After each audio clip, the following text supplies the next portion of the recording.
নমস্কার, শুভ সন্ধ্যা। আমরা পূর্ববর্তী দিনে কাব্য প্রকাশের যে প্রথম উল্লাস সেটা নিয়ে আলোচনা করেছিলাম। আজকে আমরা মূলত কাব্য প্রকাশের দ্বিতীয় উল্লাস এবং তৃতীয় উল্লাস নিয়ে আলোচনা করব। তো আমরা যে এক একটা করে যে প্যারা রয়েছে সেগুলো ছোট ছোট আকারে সেগুলো ভাঙা হয়েছে এবং তার অর্থ বিশেষ কিন্তু দেওয়া হয়েছে, সেই আকারে আমরা আজকে পড়ব। তো এখানে প্রথমত দেওয়া আছে কি, যে শব্দার্থ স্বরূপ নির্ণয়। তাহলে আমরা শব্দের যে অর্থ মানে শব্দ অর্থ স্বরূপ নির্ণয়, তাহলে শব্দ এবং অর্থের যে স্বরূপ সেটা সম্পর্কে কিন্তু আমরা জানব। প্রথমে দেখুন রয়েছে স্যাদ্বাচক লাক্ষণিক শব্দে অত্র ব্যঞ্জনস্ত্রিধা। তাহলে স্যাৎ মানে হচ্ছে হওয়া, বাচক মানে হচ্ছে যে শব্দ সরাসরি অর্থ প্রকাশ করে। মানে আমি ধরুন আপনাকে ডাইরেক্ট কিছু বললাম, সেটা হচ্ছে সরাসরি অর্থ প্রকাশকারী। আমি যদি বলি কাউকে বলা হচ্ছে যে হয়তো বোনকে বলছি, বোন জল এনে দিত, তাহলে এটা আমি ডাইরেক্ট বলছি, ডাইরেক্ট বোঝা যাচ্ছে। কিন্তু আমি যদি বলি যে এই বাড়িতে কি কেউ এমন আছে যে আমাকে জল মানে জল দান করবে, বা এরকম ধরনের কথা বলছি, যে কেউ জল বা জল দিয়ে আমার তৃষ্ণা নিবারণ করবে, কেউ রয়েছে? তাহলে এটার মধ্যে কিন্তু ঘুরিয়ে ফিরিয়ে কথা রয়েছে। কিন্তু যে ডাইরেক্ট স্পিচ সেটা হচ্ছে সরাসরি অর্থের বাচক। এখানে বলা হচ্ছে কি, যে স্যাৎ মানে হয়, বাচক মানে হচ্ছে কি, মানে যে শব্দ সরাসরি অর্থ প্রকাশ করছে, লাক্ষণিক মানে হচ্ছে লক্ষণা শক্তিযুক্ত। ঠিক আছে, তাহলে লক্ষণা শক্তিযুক্ত মানে যেটা লক্ষণযুক্ত হবে, মানে কোনো কিছু লক্ষণযুক্ত যেটার মধ্যে শক্তি আছে, যেটার মধ্যে পাওয়ার আছে। মানে কারোর যদি লক্ষণ বলি, আমি যদি বলি যে গরুর যে লক্ষণ সেটা হচ্ছে গলকম্বলত্ব। যারা যারা তর্ক সংগ্রহ পড়েছেন তারা সকলেই জানেন যে গলকম্বলত্ব কী। মানে গরুর যে এই যে গলার জায়গাটা এরকম থাকে না, মানে ঝুলে থাকে অনেকটা, তো ওইটাকে কী বলছে, গলকম্বলত্ব। তার একটা লক্ষণ এবং সেটা শক্তিযুক্ত, মানে সেই লক্ষণের শক্তি রয়েছে, তো সেটা বোঝানোর জন্য যে সেটা হচ্ছে গরুর যে গলকম্বল রয়েছে বর্তমান রয়েছে, সেটা কিন্তু মানে তার দ্বারাই বোঝানো হয়। ঠিক আছে, আর কি বলছে, ব্যঞ্জকাহা মানে ব্যঞ্জনা শক্তিযুক্ত। তাহলে একটা শব্দ সেটা ব্যঞ্জনাও হতে পারে। ব্যঞ্জনা মানে কি হচ্ছে, মানে একটু ঘুরিয়ে ফিরিয়ে বলা। মানে যেমন হচ্ছে, যদি আমি বলি যে আরে মানে আমার বাড়িতে কেউ আর কি অতিথি এসছেন, তো তাকে বলছে আরে কি সৌভাগ্য, ঠিক আছে, যে আপনি আমাদের বাড়িতে এসছেন, খুব ভালো লাগলো। এবার এইটুকু বললেও হয়। কিন্তু আমরা যদি ঘুরিয়ে ফিরিয়ে বলি, আরে আমাদের বাড়ি থেকে কে এসছেন, মানে কে এসেছে আমাদের বাড়িতে, স্বয়ং যেন মনে হচ্ছে যে ভগবানের পদধূলি আমার বাড়িতে পড়লো। তাহলে এই যে ঘুরিয়ে ফিরিয়ে একটু কথা বলা বা শব্দের চমৎকারিত্বটাকে বাড়ানো, মনোমোহক করা, এটাই হচ্ছে কি, সেটা হচ্ছে ব্যঞ্জনার কাজ। ঠিক আছে, কারণ আমরা এই যে ব্যঞ্জন শব্দটা কিন্তু এরপরে কাব্য প্রকাশে কিন্তু অনেকবার পাবো। কাব্য প্রকাশ বলে নয়, কাব্যের আমরা যে কোনো টপিক পড়ি না কেন সেগুলোতেই পাবো। ঠিক আছে, সেগুলো একটু মাথায় রাখতে হবে যে আমরা প্রথমত কাব্যের ক্ষেত্রে আমরা ধ্বনি কাব্য, মানে ধ্বনি বলতে আমাদের মানে যে নেটের সিলেবাসের অনুযায়ী অন্তত যেগুলো কাব্য রয়েছে, যেমন হচ্ছে সাহিত্য দর্পণ, ঠিক আছে, তো বা আমাদের দশরূপক, ঠিক আছে, তো এইগুলো কিন্তু মাঝে মাঝে আমরা দেখবো যে এই শব্দের অভিধা লক্ষণা ব্যঞ্জনা এই কথাগুলো কিন্তু বারবার আমরা কিন্তু ধন্যালোক মানে এই যে কাব্যগুলো রয়েছে সেগুলোতে কিন্তু পাবো। যাই হোক, শব্দ মানে হচ্ছে শব্দ, অত্র মানে হচ্ছে এখানে, ত্রিধা মানে হচ্ছে তিন প্রকার।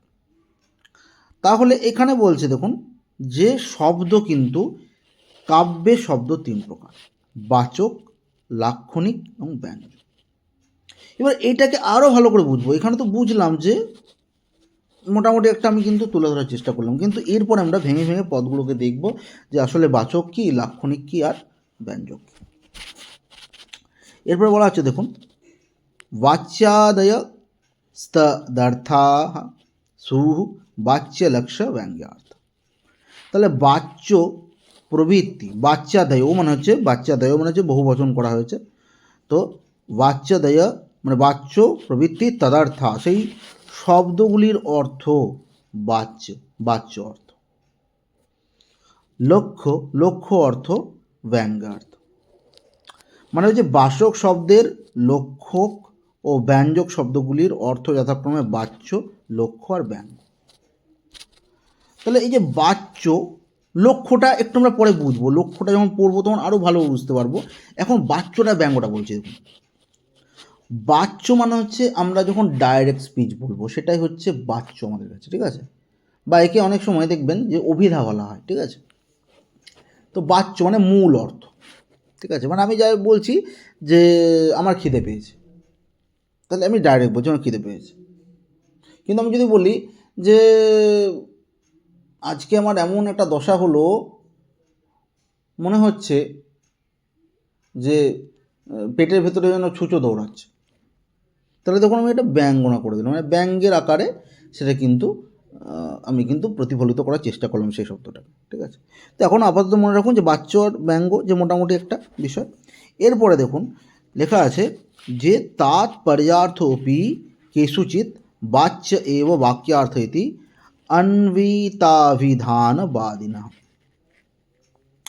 ওই যে তাৎপর্য অর্থ, কিছু তাৎপর্য অর্থ রয়েছে কেষুচিৎ, কিছু আচার্যের মতে, মানে কিছু আচার্য মনে করেন যে তাৎপর্য বলেও একটা অর্থ প্রকাশিত হয় বাচ্য এব, বাচ্যই বাক্যার্থ, বাচ্যই হচ্ছে বাক্যের কি অর্থ। তাহলে কিছু আচার্য আর কি বলছে যে অন্বিতাভিধানবাদী, মানে অন্বিতাভিধানবাদীরা যারা রয়েছে, দেখুন এটা হচ্ছে যে আমরা কিছু কিছু পাবো যে কিছু স্বীকার মানে কিছু স্বীকৃত যেগুলো, মানে আমরা যদি বলি যে যেমন আমরা পড়েছি না যে নব্য নৈয়ায়িক, প্রাচীন নৈয়ায়িক, মানে নতুনরা এটা মনে করেন, প্রাচীন যারা রয়েছে তারা এটা মনে করেন, সমালোচকগণ মনে করেন।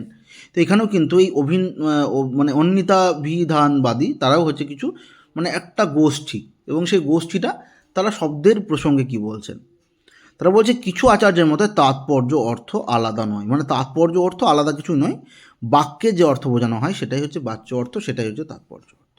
মানে মূল যে শব্দটা আমি বলছি সেটাই হচ্ছে আমাদের কাছে কি তাৎপর্য অর্থ। তাহলে মূল শব্দটি কি না, মূল শব্দটা আমরা যেটাই বলছি, যে আমি যদি বলি যে আমি টিভি দেখছি, আমি ডাইরেক্ট কথা বলছি, দেখুন মানে এগুলো কোনো ঘুরিয়ে পেছনের কথা না, মানে ওই শব্দের দ্বারা আপনি বুঝতে পারছেন, ওই বাক্যটার প্রয়োগের দ্বারাই বুঝতে পারছেন যে আমি কি বলতে চাইছি। আমি যদি বলি রাম খুব সুন্দর গান করে, তাহলে আর ঘুরিয়ে পেঁচিয়ে কিছু না, ডাইরেক্ট স্পিচ এগুলো।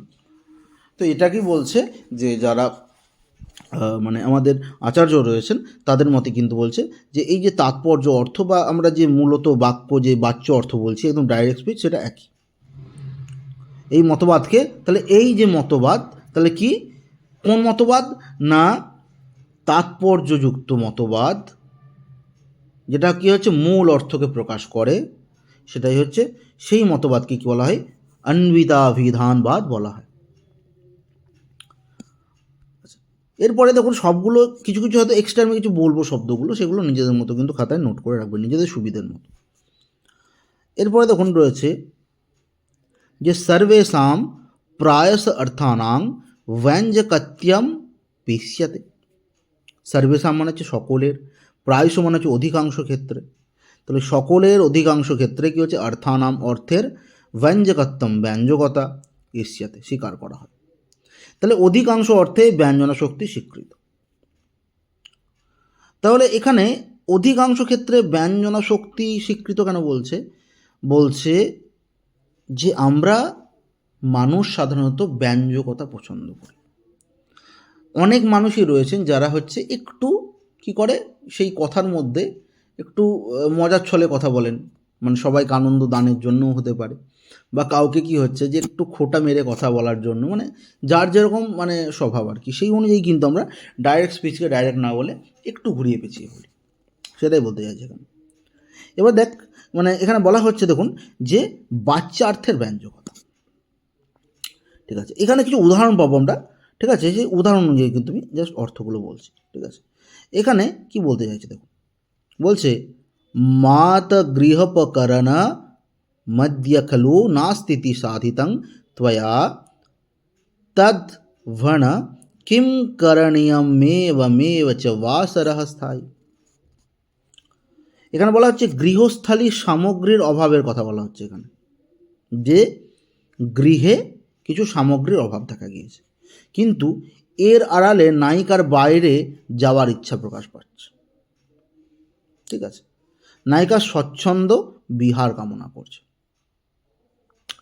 তাহলে এবার বলছে দেখুন, যে মাত গৃহপকরণ অদ্য খলু মানে আজ নিশ্চিত রূপে মাত গৃহপকরণ মানে মায়ের যে গৃহের উপকরণ নাস্তিতি মানে নেই, সাধিতং ত্বয়া তাই আমার দ্বারা আমি সাধিত করতে যাচ্ছি, মানে আমি নিয়ে আসতে যাচ্ছি। তৎ ভনম কিম করণীয়ম এব না বাসর স্থায়ী, তাই কি হচ্ছে আমি ঘরে কী করে থাকবো, বাসরে না বাসর স্থায়ী মানে স্থায়ী রূপে ঘরে থাকতে চাইছি। মানে আমি এখন বলতে চাইছি যে আপনার ধরুন বাইরে যাওয়ার ইচ্ছে, ঠিক আছে, এবার আপনি বাইরে বেরোতে পারছেন না, তখন আপনি বলছেন যে মাকে বলছেন যে মা মানে বাড়িতে তো এই জিনিসটা নেই, আমি কি এনে দেবো? তাহলে সেই এনে দেওয়ার মাধ্যমে কী হচ্ছে, মানে এনে দেওয়াটা মুখ্য বিষয় নয়, মুখ্য বিষয়টা হচ্ছে আপনার বাইরে যাওয়াটা। তাহলে এইখানে কি বলছে, সেই যে নায়িকার বা যে বলছে নায়কও হতে পারে সেখানে, সে স্বচ্ছন্দ বিহার কামনা করছে, তাই এটা হচ্ছে কিন্তু ব্যঙ্গ অর্থে প্রকাশিত হচ্ছে। মানে যেটা ডাইরেক্টভাবে না বলে দেখুন ইনডাইরেক্ট বলছে, ওর অর্থও কিন্তু অন্য প্রকাশ পাচ্ছে, মানে ওটা বলার মাধ্যমে সেই বক্তার কিন্তু সেটার অভিপ্রেতই নয় তার কাছে, মানে সেটা ইচ্ছাই নেই, তার অন্য কিছু ইচ্ছা। তাহলে এটা হচ্ছে কি আমাদের কাছে কি একটা উদাহরণ। আর লক্ষ্যার্থের ব্যঞ্জনা দেখুন কি বলছে, বলছে সাধয়ন্তী সখী শুভগম ক্ষণে ক্ষণে দুনাসি মৎকৃতে সদ্ভাব স্নেহ করণীয়ম সদৃশকং তাবৎ বিরচিতং ত্বয়া। এখানে বলছে যে সখী নায়কের কাছে বারবার অনুনয় করছে, কষ্ট স্বীকার করছে, তাহলে সখীর অন্তরে স্নেহ কর্তব্যবোধ এখানে কিন্তু প্রকাশ পাচ্ছে। তাহলে এখানে কি হচ্ছে যে সখী মানে কারোর মনে ধরুন কষ্ট উৎপন্ন হচ্ছে, আমার ধরলাম যে দুই বন্ধু, যে রাম শ্যাম দুই বন্ধু, শ্যামের মনে খুব দুঃখ, মানে আমি এইটা ছেড়েই দিলাম আর কি।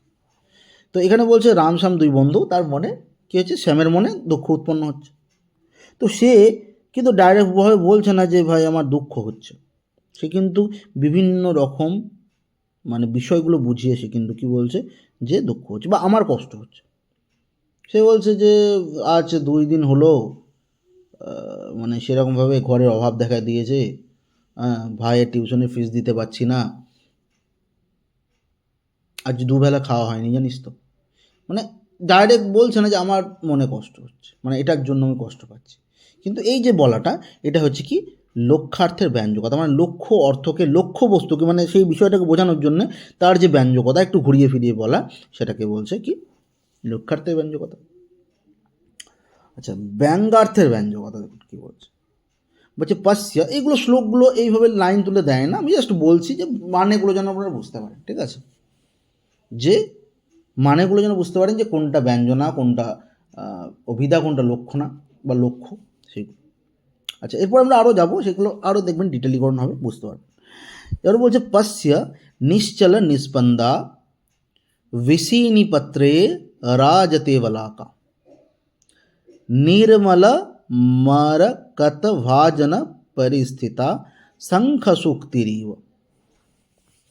তাহলে এখানে কার মানে ব্যাখ্যা করা হচ্ছে, আমি ছোটো ছোটো করে লিখেছি, প্রত্যেকটা অর্থের মানে এখানে করিনি, যেহেতু খুব একটা দরকার নেই বলে, ঠিক আছে। বলছে বাহ্যত্য পাখির সৌন্দর্য বর্ণনা, মানে বাইরে থেকে তার পাখির যে একটা সৌন্দর্য, তার যে ডানা রয়েছে, তার চোখগুলো খুব সুন্দরভাবে আঁকা রয়েছে, তার ঠোঁট মানে তার যে প্রকৃতি, মানে তার গঠন, সেটা দেখতে ভালো লাগছে। বহিরাবরণ। বলছে অন্তর্নিহিত অর্থ আরও গভীর, মানে বাহ্যত কি বলছে এখানে, বাহ্যত পাখির সৌন্দর্য বর্ণনা করা হচ্ছে, যে তার যে অন্তর্নিহিত, যার যে ভেতরের অর্থ, সেটা কিন্তু আরও গভীর, নায়িকার নির্লিপ্ত গভীর সৌন্দর্য এখানে ইঙ্গিত। আচ্ছা, এইখানে মূলত আমি যদি বলি যে আমি কারোর বর্ণনা করছি, আমি যেমন হচ্ছে আমি একটা জিনিস বলছি যে ভবভূতির উত্তর রামচরিত রয়েছে, জানেন, মানে সবাই অবগত বিষয়। তো সেখানে যে ছায়া অঙ্ক রয়েছে তৃতীয় অঙ্ক, সেখানে দেখানো হয়েছে যে সীতার বিরহে কী হচ্ছে, রামের কষ্ট হচ্ছে, এবং তার কষ্টটা কীরকম হচ্ছে, যে পুটো পাকা প্রতীকা আসে, মানে তার দুঃখটা যে হচ্ছে সেটা মনে হচ্ছে, মানে আমি বলছি দুঃখটা, ধরুন সকলেই মোমো খেয়েছেন, ঠিক আছে, যে মোমোর যে পাত্রগুলো থাকে দেখবেন কীরকম থাকে, মানে নিচে নিচে আমি দিচ্ছি, এগুলো ছিদ্র ছিদ্র থাকে না, মোমোগুলো রাখা হয়, তারপর কী হচ্ছে, ঢাকনা দিয়ে দেওয়া হচ্ছে তার উপর। তাহলে এই যে বাষ্পীকরণ, সেটা কি হতে পারছে? হতে পারছে না, তাই তো? সেই বাষ্পীকরণ কিন্তু হতে পারছে না, এবং সেই বাষ্পগুলো কিন্তু ভেতরেই জমছে, এটা ঢাকনার জন্য যেতে পারছে না। তাহলে এখানে সেই রামের দুঃখটা সেখানে কিন্তু দুঃখে, মানে এই বাষ্পটাই তার কাছে দুঃখের মতো মনে করা, মানে সেখানে বর্ণনা করা হয়েছে উত্তরামচরিতে, কিন্তু সেটাই বর্ণনা করা হয়েছে, ঠিক আছে, যে তার যে দুঃখগুলো সেটা কিন্তু তার, মানে তার চাপা কষ্ট যেটা রয়েছে সেটা কিন্তু বাইরে নির্গত হতে পারছে না। তাহলে এই যে বিষয়টা, তাহলে এইটা হচ্ছে দেখুন যে অন্তর্নিহিত অর্থ কি, আমি বলছি যে রামের সীতার জন্য রামের খুব কষ্ট হচ্ছে, সীতার জন্য রামের খুব কষ্ট হচ্ছে, এটা মূলত অর্থ। তাহলে তার কষ্টটা যে রয়েছে, আমি বলছি কষ্টটাই বলছি প্রতিকা, মানে পুটপাক প্রতিকাশ, ঘুরিয়ে বলছি।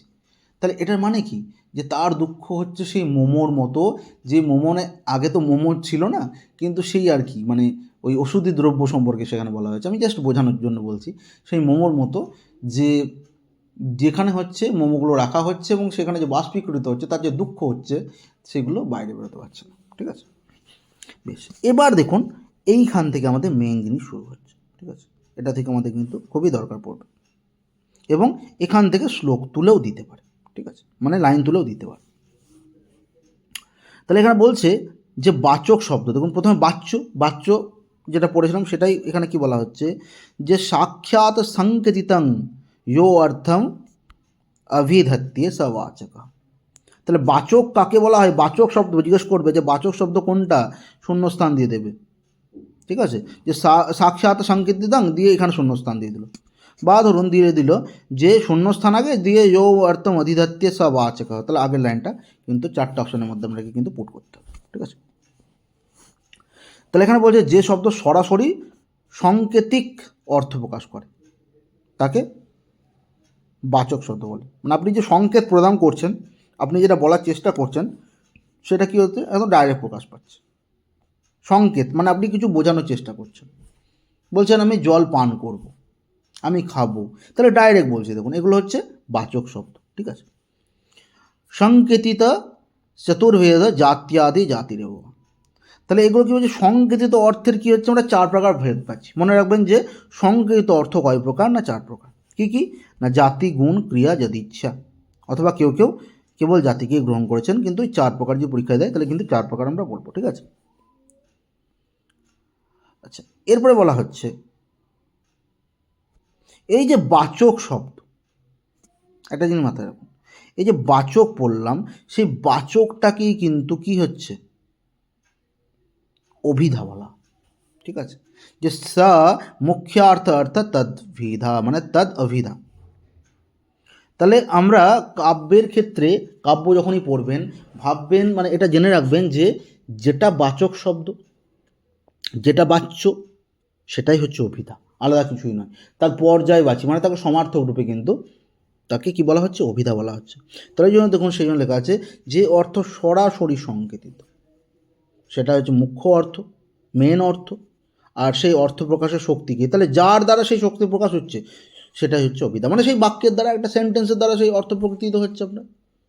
আমরা যদি বলি যে সন্ধেবেলায় আজকে আমি ঘুরতে যাব, কোথায় ঘুরতে যাব, না আমি বললাম যে কোথাও বলতে পারি যে রাস্তাঘাটে আমি একটু হাঁটতে যাব, বা বলতে পারি আমি রেস্টুরেন্টে যাবো সন্ধেবেলায়, তাহলে আমি তখন ডাইরেক্ট বলছি, তাহলে সেই যে বাক্যের মধ্যে সেই ডাইরেক্ট বলার ক্ষমতাটা রয়েছে, তাহলে সেটাই হচ্ছে কি, অভিধা। লক্ষণার বিষয় এখানে বলা হচ্ছে, দেখুন মুখ্যার্থবাদে লক্ষণ, তাহলে মুখ্যার্থবাদ মানে মুখ্য অর্থের যেখানে বাধা প্রাপ্ত হয়, মানে আপনি ডাইরেক্ট বলতে চাইছিলেন কিন্তু সেই ডাইরেক্ট বলাটা কি হচ্ছে, কোথাওটা আপনাকে বাধা দান করা হচ্ছে, ঠিক আছে, সেটা হচ্ছে মুখ্যার্থবাদ। তাহলে দেখুন বলছে মুখ্য অর্থ বাধাপ্রাপ্ত হলে, রূঢ়ি বা প্রয়োজন অন্য অর্থ বোঝানো হলে সে শক্তিকে লক্ষণা বৃত্তি বলে। মাথায় রাখবেন, ঠিক আছে, যে যখন কোনো শব্দকে বলতে গেলে সেটা বাধাপ্রাপ্ত হবে, সেটা হচ্ছে কি, লক্ষণ। তাহলে সেই বাধাপ্রাপ্তটা কী সেটা কিন্তু আস্তে আস্তে দেখুন ক্লিয়ার হবে আমাদের। আগে আমরা পড়বো এই যে লক্ষণা রয়েছে সেই লক্ষণার ভেদ কোথায়, ঠিক আছে। এই যে ভেদ, এই ভেদের উদাহরণ জিজ্ঞাসা করি কিন্তু পরীক্ষার সময়, ঠিক আছে। তো এই যে লক্ষণার ভেদ, তো লক্ষণার ভেদ হচ্ছে দুই প্রকার। লক্ষণা ভাববেন যে দুই প্রকার, কী কী? একটা হচ্ছে উপাদান লক্ষণ, একটা হচ্ছে লক্ষণ লক্ষণা। তাহলে উপাদান লক্ষণা কাকে বলছে? বলছে মুখ্য অর্থ রেখে অন্য অর্থ গ্রহণ। যখন মুখ্য অর্থটাকে রেখে অন্য অর্থ আপনি গ্রহণ করছেন, অন্য কোনো শব্দের মানে অন্য কোনো জ্ঞান হচ্ছে আপনার, সেটা না ভেবে, সেটা হচ্ছে উপাদান লক্ষণ। আর মুখ্য অর্থকে ত্যাগ করে অন্য অর্থ গ্রহণ, মাথায় রাখবেন কিন্তু এটা। উপাদান লক্ষণা ভালো করে দেখুন, বলছে মুখ্য অর্থ মানে এটাকে বাদ দেওয়া হচ্ছে না, কিন্তু মুখ্য অর্থটাকে রাখা হচ্ছে এবং অন্য অর্থ গ্রহণ করা হচ্ছে। আর লক্ষণ লক্ষণা কী বলছে? মুখ্য অর্থকে ত্যাগ করে দেওয়া হচ্ছে এবং অন্য অর্থকে গ্রহণ করা হচ্ছে, ঠিক আছে। বেশ, এবার আর একটা মানা হয়, কিন্তু মূলত যে পরীক্ষায় দেয় তাহলে কিন্তু উপাদান লক্ষণা লক্ষণ লক্ষণাই বলবেন, ঠিক আছে। আর একটা মানা হচ্ছে সারূপা লক্ষণ। তাহলে বলছে যেখানে আরোপ্য বা আরোপ বিষয় উভয়ই স্পষ্টভাবে থাকে সেটা হচ্ছে সারূপা। মানে যে বিষয়টা আরোপ করা হচ্ছে, যে বিষয়টা বলা হচ্ছে, আরোপ্য ও আরোপ মানে যিনি সেই বিষয়টা বলছেন এবং যে বিষয় বলা হচ্ছে সেই দুটোই থাকছে, সেটা স্পষ্টভাবে থাকছে, সেটাই হচ্ছে কি আমাদের সারূপা লক্ষণ, ঠিক আছে। আরও একটা মানা হচ্ছে কি সাধ্য অসাহানা লক্ষণ। কিন্তু মূল যে যদি দেয় তাহলে কিন্তু এইগুলোই মানবেন, ঠিক আছে। এবারও বলছি, মানে প্র্যাকটিসও করাবো, প্রশ্ন আনসার, তখন এগুলো ক্লিয়ার হতে যাবে। সারূপা লক্ষণা বলছে যেখানে আরোপ্য ও আরোপ বিষয় হয়ে গেল, তাহলে সাধ্য বসানো হচ্ছে যেখানে আরোপ্য আড়াল হয়ে যায়, শুধু আরোপ বিষয় থাকে, মানে কে বলছে সেটা ধরুন আড়াল হয়ে গেল, কিন্তু কি বিষয় বলা হচ্ছে সেটা থাকছে, সেটা হচ্ছে কি সাধ্য বসানো লক্ষণ। যেমন হচ্ছে, আমি সহজভাবে বোঝানোর চেষ্টা করছি, ধরুন একজন ব্যক্তি সে চুরি করেছে, আমি বলছি সেই ব্যক্তিটা চুরি করেছে, আমি বলছি যে শ্যাম চুরি করেছে। এবার আমি যে আদালতে বলছি, আমি আদালতে উপস্থিত নেই, মানে তার যে আমি ধরুন বলে দিয়েছি আমি আর বলছি, এবার তাকে কাঠগড়ায় নিয়ে যাওয়া হয়েছে, তাহলে ব্যাপারটা যেরকম দাঁড়াবে যে আরোপ্য আড়াল হয়ে যায়, মানে আমি নেই কিন্তু তাকে কাঠগড়ায় দাঁড় করানো হয়েছে, ঠিক আছে। এবার দেখুন বলছে সংকেতিত চতুর্ভেদ জাত্যাদি জাতিরেবা, তাহলে আমরা পেয়েছিলাম যে আগেই। আবার দেখুন বলছে সংকেতিত যে অর্থ সেটা হচ্ছে সংকেতিত হচ্ছে চতুর্ভেদ, মানে চারটে ভেদ, ঠিক আছে।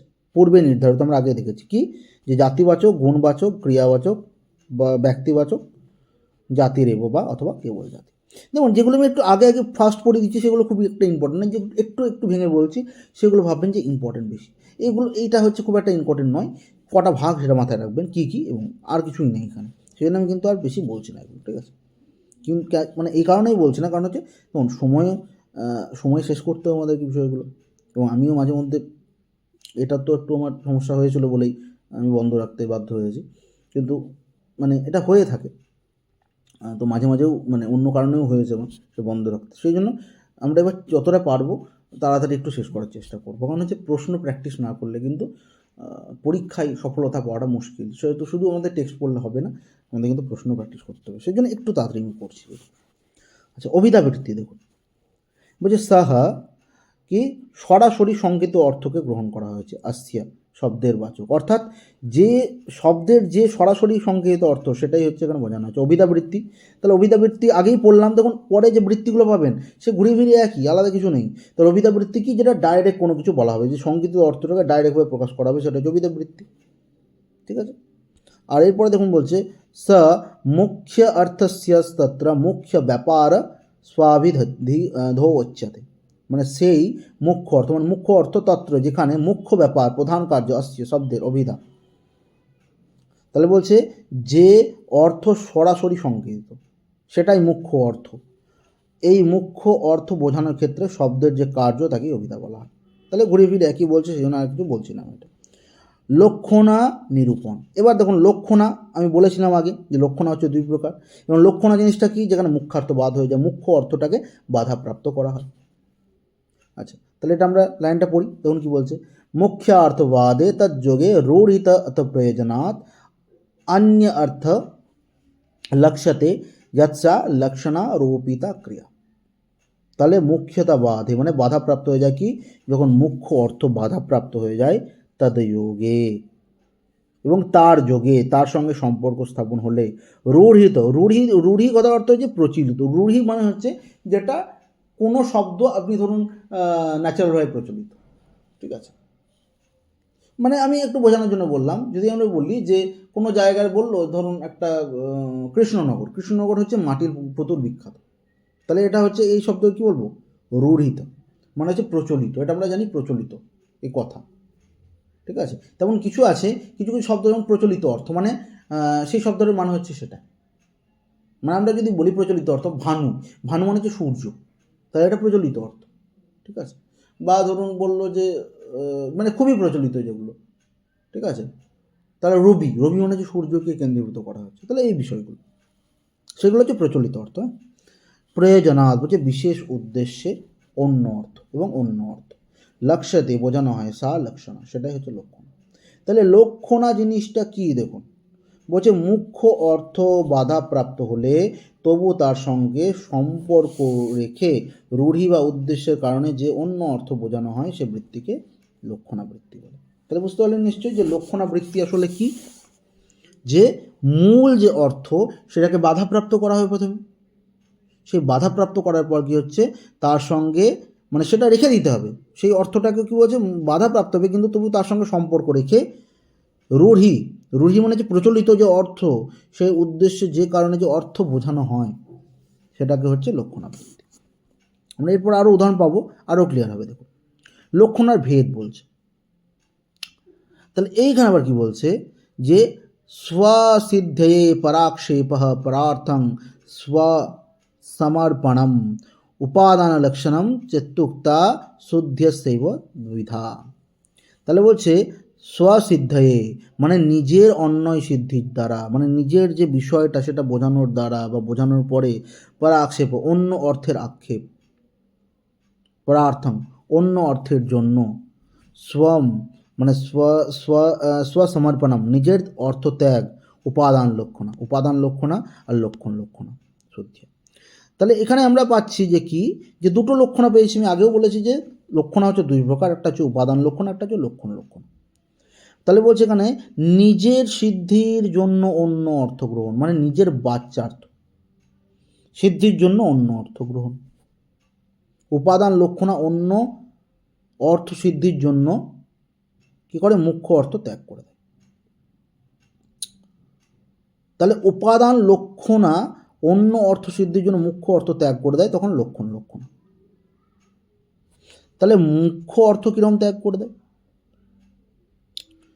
যেমন হচ্ছে আমি বললাম যে এটা এটা আগে বুঝুন, যে নিজের বাচ্চার্থে সিদ্ধির জন্য অন্য অর্থ গ্রহণ, মানে অর্থটাকে কি করছে অন্য গ্রহণ করা হচ্ছে, সেটা হচ্ছে উপাদান লক্ষণ, ঠিক আছে। তাহলে নিজের বাচ্য মানে মুখ্য অর্থ, মানে আপনি বলছেন যে ওটার মানে ওটাই, মানে আমি যদি বলি যে আমি চা পান করতে চাই, তাহলে এটা হচ্ছে মুখ্য অর্থ।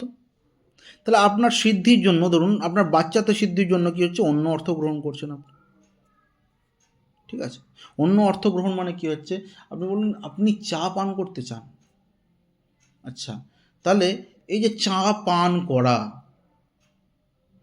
এবার দেখুন আমি একটা জিনিস এখানে বলি এই প্রসঙ্গে, আমরা অনেকে বাঙালিরা একটা ভুলই বলি যে আমরা চা খাই, একটু চা খেয়ে নে বা চা খেয়ে যাচ্ছি, তাহলে এটা তো খাওয়ার জিনিস নয়, এটা পান করার জিনিস। তো এটা দেখুন অন্য অর্থ গ্রহণ হচ্ছে কিনা, মানে নিজের সিদ্ধির জন্য, মানে নিজের তো আপনার কাজ নিয়ে বিষয়, যে আপনি চাটা পান করা নিয়ে বিষয়, কিন্তু আমরা অন্য অর্থ গ্রহণ করে ফেলি মাঝে মাঝে, যে আমি চা খেয়ে যাচ্ছি, তাহলে এটাই হচ্ছে কি, মানে ওটাই বোঝাচ্ছে, কিন্তু সিদ্ধির জন্য আমরা অন্য অর্থ গ্রহণ করছি। আর উপাদান লক্ষণা কি বলছে, বলছে অন্য অর্থ সিদ্ধির জন্য মুখ্য অর্থ ত্যাগ। আচ্ছা, এটা আমরা বিষয়টা দেখব, তাও একটা জিনিস বলে রাখি আপনার সুবিধা হবে। যেমন একটা উদাহরণ আছে যে গঙ্গায়াম ঘোষা, আপনারা শুনেছেন হয়তো কথাটা, যে গঙ্গায়াম ঘোষা মানে হচ্ছে গঙ্গাতে ঘোষ পল্লী। তাহলে আপনি বলুন যে এখানে একটা নদী, গঙ্গা নদী, সেখানে কি হচ্ছে জল রয়েছে, তাহলে মাঝে কোনো দিন ঘোষপল্লী থাকতে পারে?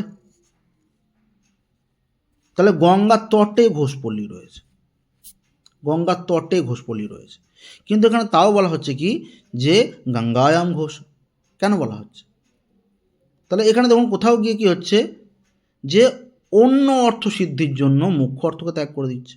মুখ্য অর্থ হচ্ছে গঙ্গা তটে, কিন্তু অন্য অর্থ সিদ্ধি, এখানে অন্য অর্থ সিদ্ধি কি এখানে সিদ্ধি করতে চাইছে, মানে তিনি বলতে চাইছে যে গঙ্গায়াম ঘোষু কেন বলছে, কারণ ডাইরেক্ট এটাই বলতে চাইছে যে দেখো গঙ্গার মধ্যে যে শীতলতা রয়েছে, গঙ্গার মধ্যে যে পবিত্রতা রয়েছে সেটা আমার মধ্যেও রয়েছে, সেই জন্য কিন্তু সে কিন্তু গঙ্গায়াম বললো, গঙ্গা তটে বলে, তাহলে অন্য অর্থ সিদ্ধির জন্য সেটা কিন্তু বলেছে। যেমন ধরুন মানে কোনো ব্যক্তি তার হয়তো বাড়ির মানে বাড়ি থেকে 30-40 কিলোমিটার দূরে হবে যে কোনো আর্টিস্টের বাড়ি, আমি ধরলাম যে মিঠুন চক্রবর্তীর বাড়ি যেখানে রয়েছে, তো যে ব্যক্তিটাকে বলা হচ্ছে সে মিঠুন চক্রবর্তীকে খুব ভালো করে চেনে, বলছে যে আরে ও তোমার পাড়াতেই বাড়ি। মানে এবার ধরলাম যে এই পাড়াতে নয়, হয়তো মানে তার হয়তো 4-5 কিলোমিটার দূরে বাড়ি, কিন্তু এমনভাবে বলছে যে আরে ও তো ও কোনো ব্যাপার নয়, আরে দিন রাত প্রতিদিন দেখা হয়, কোনো মানে সকাল ওরা সকাল সন্ধ্যে সবসময় দেখা হয়, যখনই থাকে বাড়িতে তখনই আমার উনি বেরোলেই বা আমি যখন যাই আমার সঙ্গে তো প্রায় কথাবার্তা হয়। এটা কেন বলা হয়? তার কি প্রতিদিন কথাবার্তা হয় না? তার কি সবসময় মানে অত কাছেই বাড়ি, অন্য পাড়াতে হলেও কেন বলা হচ্ছে যে সেই পাড়াতে বাড়ি বা একই জায়গাতেও থাকি, এমনভাবে টাচ করার চেষ্টা করছে যে মিঠুনের মধ্যে, যে মিঠুন চক্রবর্তীর মধ্যে তার যে সখ্য ভাবাপন্ন সেটা কতটা, সেটা বোঝানোর জন্য কিন্তু আরও সেটাকে টেনে নিয়ে যাওয়া হচ্ছে। ঠিক আছে, তো এটা কিন্তু অন্য অর্থসিদ্ধির জন্য এটা আসছে। বেশ, এবারে তখন সারোপা লক্ষণা বলছে সারোপান্যা তু যথোক্ত বিষয়ী বিষয়স্তথা, যেখানে আরোপ্য মানে হচ্ছে বিষয়ী, আরোপ, আচ্ছা আরোপ মানে হচ্ছে বিষয়, উভয় স্পষ্টরূপে একসঙ্গে বলা হয় সেখানে সারোপা লক্ষণা হয়। তাহলে যেখানে বিষয়ী এবং বিষয় কি হয় যে স্পষ্টরূপে বলা যায় একসঙ্গে, সেটা হচ্ছে সারোপা লক্ষণা, তাকে বলা হচ্ছে। সাধ্য বসানো লক্ষণা দেখুন আগেও পড়েছি, তাও এবার একটু ডিটেলস পড়ছি, মানে যে ক্রমে রয়েছে মানে বইয়েও এই ক্রমেই রয়েছে সেগুলো আমি ভেঙে ভেঙে সেই ক্রমেই দিয়েছি। ঠিক আছে, সাধ্য বসানো লক্ষণা এখানে বলছে বিষান্যন্ত কৃতে অন্যস্মিন সা স্যাৎ সাধ্যবসানিকা, যেখানে আরোপ্য দ্বারা আরোপ বিষয়কে আরোপ করা হয়, তাহলে সেটা আমরা পড়েছি, আগেই পড়েছি যে যেখানে কি হচ্ছে আরোপ্য মানে যে আরোপ্য, আরোপ্য দ্বারা, তার আরোপ্য মানে হচ্ছে যে ব্যক্তির দ্বারা, রাম বলল শ্যাম চুরি করেছে, তাহলে রাম যে বলেছে শ্যাম চুরি করেছে, তাহলে আরও বিষয়কে আড়াল করে ফেলা। তাহলে আমি ধরুন আমি আমি আমার জন্য বলছি যে আমি বললাম যে শ্যাম চুরি করেছে, এটা ধরুন আমি বলছি না, মানে আরোপ্য দ্বারা, আমি ধরুন আরোপ্য, আমি আরোপ করব, কিন্তু আরোপ বিষয়কে আমি আড়াল করে ফেলছি যে না ও চুরি করেছে, ঠিক আছে আমি কাউকে বলবো না। তাহলে এই যে বিষয় সেটা হচ্ছে সাধ্য বসানো লক্ষণ। আচ্ছা এরপরে বলছে কি যে भेदाभिमौ च सादृश्यात् সম্বন্ধান্তরস্তথা গৌণ শুদ্ধ চ বিজ্ঞেয়, তাহলে এই যে লক্ষণা সেটা হচ্ছে দুই প্রকার। এই ভেদ মানে এখানে বলছে দেখুন যে শুদ্ধ একটা হচ্ছে যে সারোপা, একটা হচ্ছে সাধ্য বসনা, এটা অপর দিকে কিন্তু মূলত কি বলবো, মূলত কিন্তু উপাদান আর লক্ষণা অপর দিকে দুটো ভেদ আরোপ আমরা পাচ্ছি, এটা সারোপা, একটা সাধ্য বসনা। ঠিক আছে, আর কি বলছে সাদৃশ্য সম্পর্ক হলে গৌণ, আর অন্যান্য সম্পর্কগুলো কেন শুদ্ধ দেখানো হচ্ছে, এটাই বুঝতে হবে।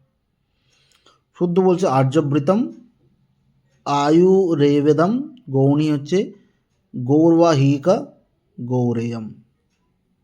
আচ্ছা এটা দরকার নেই, এটা অতটা দরকার নেই, এইটুকু দেখুন, এইটুকু মাথায় রাখুন।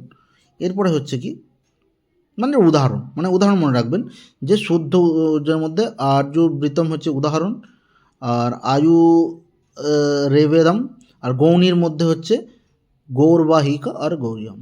ঠিক আছে, এবার লক্ষণা বলছে দেখুন লক্ষণার আবার 6টা ভেদ রয়েছে। তাহলে এই যে আমরা মূলত আমরা পেয়েছিলাম কি 2 প্রকার, তারপর আরও 2 প্রকার পেলাম, কিন্তু লক্ষণা 6 প্রকার ভেদ এখানে দেখানো হয়েছে। কী কী বলছি, উপাদান লক্ষণা, লক্ষণা, শুদ্ধা সারোপা, শুদ্ধা সাধ্যবসনা, গৌণ সারোপা গৌণ আর সাধ্যবসনা, তাহলে এই 6টা কিন্তু পেলাম। ঠিক আছে, এবার এখান থেকে আপনার যখন দেখবেন যে প্রশ্ন যখন দেবে তখন একসাথে সবগুলো দেবে না, মানে হয়তো বললো যে আচ্ছা ভেদ কতগুলো বলুন তো লক্ষণার, হয়তো আপনাকে দিল 2 প্রকার, 3 প্রকার, 5 প্রকার, 8 প্রকার এরকম দিল, তখন 2 প্রকার বলবেন। যখন 6 প্রকার অপশান থাকবে তখন 2 প্রকার অপশান থাকবে না। ঠিক আছে, এবারে বলছে দেখুন ব্যঙ্গেন সহিতা রূঢ়ৌ সহিতা তু প্রয়োজনে। রূঢ়ি লক্ষণায় ব্যঙ্গ মানে ব্যঙ্গ থাকে না, প্রয়োজনে ব্যঙ্গযুক্ত থাকে। রূঢ়ি লক্ষণায়, রূঢ়ি মানে কি? রূঢ়ি তো মানে বলেছি প্রচলিত, তাহলে যেটা প্রচলিত অর্থ সেটাতে আমরা ব্যঞ্জনা দেখতে পাই না, মানে ঘুরিয়ে ফিরিয়ে কথা খুব একটা দেখতে পাই না।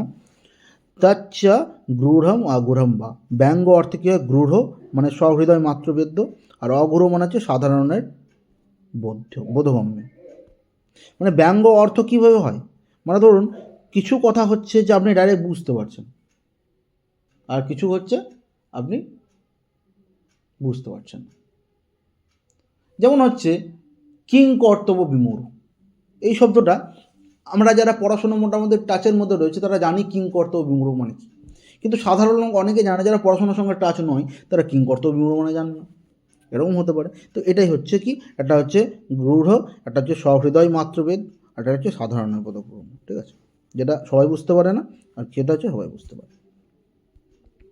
আচ্ছা, এরপর বলছে কি, যস্য প্রতীতি মা ধাতুং লক্ষণা সমুপাস্যতে, যে অর্থ বোঝানোর জন্য লক্ষণার আশ্রয় নেওয়া হয়। তাহলে যে অর্থটা আমরা কি করব, আমরা বোঝানোর জন্য কি করব, কিসের আশ্রয় নেব? যে অর্থ বোঝানোর জন্য আমরা লক্ষণার আশ্রয় নেব। ঠিক আছে, সেই অর্থে ব্যঞ্জনা ছাড়া অন্য কোনো বৃত্তি নেই। আচ্ছা, তাহলে যে অর্থ আমরা কোনো একটা শব্দের অর্থ বোঝানোর চেষ্টা করছি, সেই শব্দের অর্থ বোঝানোর জন্য কী হচ্ছে? লক্ষণার আশ্রয় নেওয়া হয়। লক্ষণা আমি আশ্রয় নিচ্ছি। আবার বলছে কি, সেই অর্থে ব্যঞ্জনা ছাড়া অন্য বৃত্তি নেই। মানে আপনি লক্ষণা প্রয়োগ করছেন, কিন্তু সেটা কি হচ্ছে, মানে কোনো কিছু অর্থ ত্যাগ করে আপনি ওটা বোঝানো চাইছেন, কিন্তু ব্যঞ্জনার প্রয়োগ কিন্তু আপনাকে সেখানে করতে হচ্ছে। একটা উদাহরণ আমি দিয়ে বোঝানোর চেষ্টা করছি। মানে ধরুন শ্যামল বলে একটা ছেলে, সে হয়তো প্রতিদিন কী করে, সে কলেজে মানে নিয়মিত ক্লাস করে। ঠিক আছে, এবার সে ক্লাস করে, নিয়মিত কলেজে ক্লাস করছে, কিন্তু বিগত 15 দিন হলো তাকে কিন্তু ঠিকঠাক ক্লাস করতে দেখা যাচ্ছে না, কিন্তু সে কলেজে আসছে, এদিক ওদিক বিচরণ করছে। তখন আমরা কী বলছি, তাহলে মূল মানে কী ব্যাপার, তুই ক্লাস করছিস না? মানে আমরা যদি বলি যে কী ব্যাপার তুই মানে এত তো তুই সিনসিয়ার, এত ক্লাস করে থাকিস, আজকে ক্লাস করছিস না, কী ব্যাপার? এটা দেখুন যে মূল অর্থ, কিন্তু লক্ষণার যে আশ্রয় নেওয়া হচ্ছে এটার জন্য, বোঝানোর জন্য। আচ্ছা বলতো কী ব্যাপার বলতো, মানে ওই মেয়েটার সাথে তোকে একটু ঘোরাঘুরি করতে দেখছি, মানে কী ব্যাপার, মানে ক্লাস করছিস না কেন? তাহলে এটা তো কোন লক্ষণার প্রতীতি হলো, কিন্তু ব্যঞ্জনা কী করছে, আপনাকে কিন্তু সেটাকে একটু ধ্বনিতত্ত্বের একটু আকার দেওয়া হয়। মানে ধরুন তাকে বলা হচ্ছে, আরে কী ব্যাপার বলতো, 4-5টা বন্ধুকেও বলা হচ্ছে, দেখেছিস ওর ব্যাপার স্যাপার দেখেছিস কি, আমরা কিন্তু মানে মোটেই কিন্তু ভালো ঠেকছে না। হ্যাঁ, ও কিন্তু ক্লাস ফ্লাস করতো, এখন কি জানি কী যে করে, সারাদিন আসে, কতজনের সাথে ঘুরতে দেখি। তাহলে দেখুন এটা কিন্তু ঘুরিয়ে বলা হচ্ছে, এটা কিন্তু ব্যঞ্জনা। মানে ব্যঞ্জনা মানে হচ্ছে কি, একটু ঘুরিয়ে ফিরিয়ে কথা বলা, এবং তার মধ্যে একটা মাধুর্যময়ী একটা বিষয় থাকবে, এবং সেখানে কিন্তু তাকে মানে হেলাফেলা করা অর্থ বোঝানো হতে পারে। ঠিক আছে, তো সেটাই হচ্ছে কিন্তু ব্যঞ্জনা। আচ্ছা, বলছে কেন কেন অভিধা ও লক্ষণা নেই এখানে? কেন বলছে সংকেত নেই, অভিধা নেই। তো সংকেত মানে ডাইরেক্ট বলা হচ্ছে না, তাই অভিধা নেই। লক্ষণার কারণ নেই, তাই লক্ষণা নেই। অতএব কেবল ব্যঞ্জনা এখানে কার্যকর। ঠিক আছে, আচ্ছা এরপরে এইগুলো মানে আমরা বহু জায়গায় পাবো। ঠিক আছে, সেই জন্য এগুলো মানে যেটুকু কাব্য প্রকাশে রয়েছে, আমি সেই কাব্য প্রকাশ অনুযায়ী কিন্তু আমি উদাহরণগুলো তুলে ধরার চেষ্টা করলাম। সাহিত্য দর্পণে কিন্তু এগুলোর যথাযথ উদাহরণ রয়েছে। ঠিক আছে, তো সাহিত্য দর্পণ যখন পড়াবো তখন কিন্তু আমি এটা পড়াবো। মানে একটা জিনিস মাথায় রাখবেন যে কাব্য প্রকাশ পড়ছেন মানে যে সাহিত্য দর্পণ কিন্তু অনেকটাই বোঝ কমে যায়, মানে মাথার যে চাপটা সেটা কমে যায়। মানে আপনার যদি 100% চাপ থাকে, সেটা 40% চাপ হয়ে যাবে, মানে 60% কাব্য প্রকাশ পড়লে সাহিত্য দর্পণটাও হয়ে যায়, কারণ ট্রানগুলো আপনি একই পাবেন অনেক জায়গায়। ঠিক আছে, তো সেখানে আমরাও কিন্তু উদাহরণটা আরও ভালো করে দেখব। আচ্ছা, আর একটা বিষয় আজকে দেখব, যেটা হচ্ছে রস প্রকরণ, সেটা হচ্ছে তৃতীয় উল্লাসে রয়েছে। আচ্ছা দেখো, তাহলে এখানে বলছে যে কারণান্যথ কার্যাণি স্থায়ী ভাব রসস্মৃত। তাহলে লোকজ জীবনে রতি প্রবৃত্তি যে স্থায়ী ভাব, তার কারণ কার্য সহকারী যখন নাট্য ও কাব্যে ব্যবহৃত হয় তখন সেগুলি হয় বিভাব, অনুভাব, ব্যভিচারী ভাব, এগুলির দ্বারা প্রকাশিত স্থায়ীভাবী রস। এবং ভরতমুনি বলেছেন বিভাবানুভাব্য মানে ব্যভিচারী, আমরা যদি বলি বিভাবানুভাব ব্যভিচারী সংযোগ দ্রস নিষ্পত্তি, মানে বিভাব, অনুভাব, ব্যভিচারী ভাবের সংযোগেই রসের সৃষ্টি। এবার দেখুন এগুলো অর্থগুলো কি, মানে বিভাবটাই কি, অনুভাবটাই কি, বা ব্যভিচারী ভাব, এগুলো কি আসলে।